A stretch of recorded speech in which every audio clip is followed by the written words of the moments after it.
rekonsiliasi secara emosi itu antara saya sama bapak. Itu 1 tahun sebelum bapak meninggal.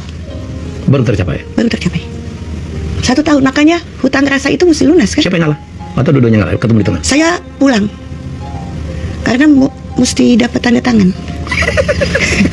Kan mesti operasi, mesti operasi kanker. Suami belum ada. Suami belum punya. Dokternya bilang mesti ditanda tangan. Terus gue udah mikir, gimana caranya malsuin tanda tangan ya gitu, supaya udahlah nggak usah ketemu papa gitu loh. Waktu jadi nggak sama papa? Karena ayah saya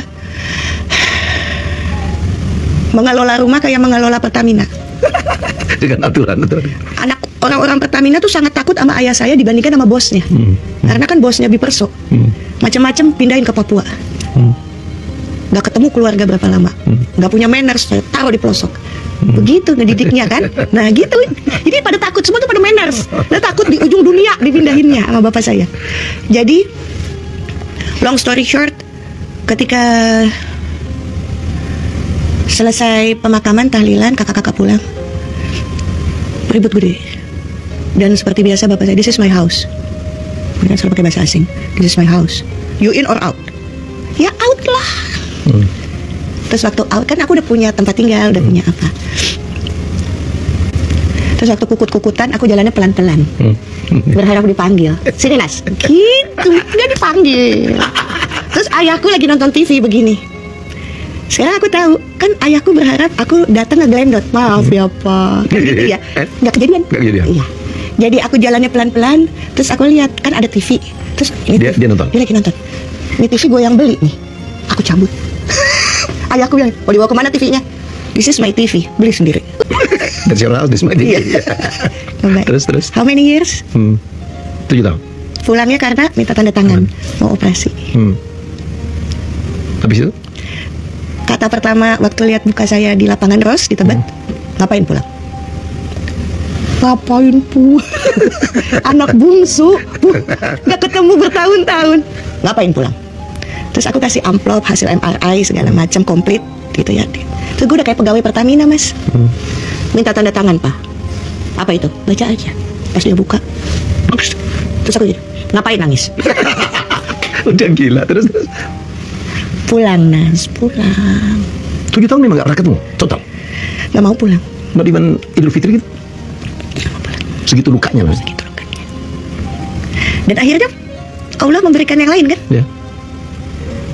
Udah deh. Menemani Bapak? Nemenin. Setahun terakhir. Aku baru tahu gitu ayah saya mencintai saya.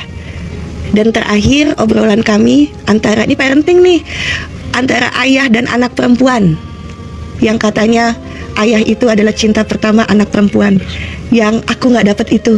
Aku takut sama bapakku karena aku tuh selalu mengecewakan karena aku bukan anak laki. Ayahku tuh pengen anak laki, sampai ibuku tuh minta maaf karena nggak bisa kasih anak laki. Begitu lahir laki-lakian juga ya. Namaku tuh Andre, namaku tuh Andre Mas. Udah disiapin? Udah disiapin sama ayahku, namaku tuh Andre. Jadi ibuku minta maaf.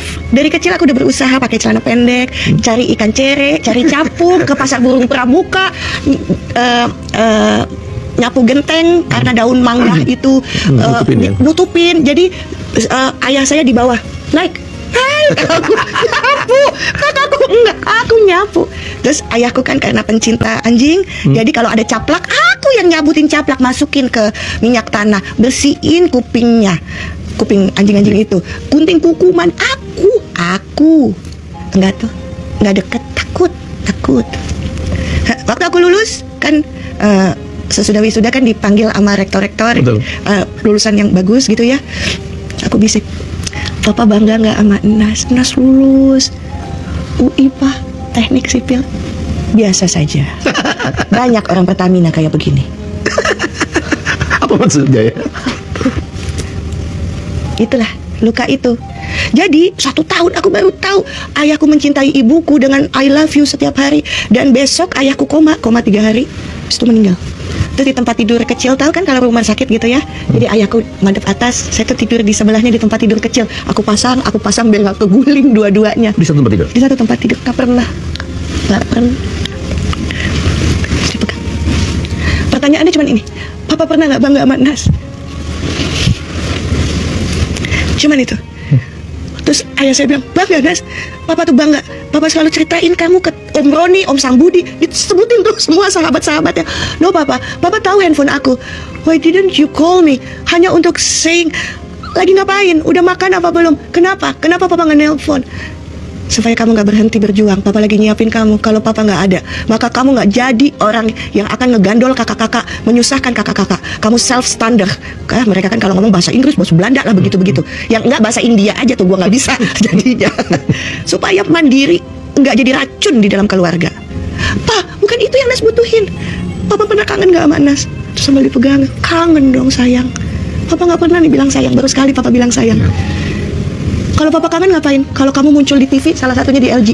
Kalau kamu muncul di TV, papa pegang TV-nya. Pulang ya Nas, papa kangen. Pulang nak. Papa pantesan aja Nas kena kanker, gitu. Terus aku bilang, Pa, aku ke kantor ya. Dari rumah sakit tidur di kantor. Kan tidur di rumah sakit, paginya kantor. Aku ke kantor ya Pa. Terus waktu keluar dari kamar, dia cuma nih, Nas, Papa, kantor baru sampai di parkiran. Telepon no station. Mbak Syahnas balik, Bapak kolaps. Set ICU. Aduh. Gimana? Kok lu ikut nangis, Mas? Lesson learned in my life adalah Mas Mi, jangan gengsi minta maaf, jangan gengsi bilang cinta sama anak-anak, jangan gengsi. Untung aku dapat kesempatan, Mas Helmi. Kalau nggak dapat kesempatan, aku nggak tahu seberapa besar cinta ayahku ke aku.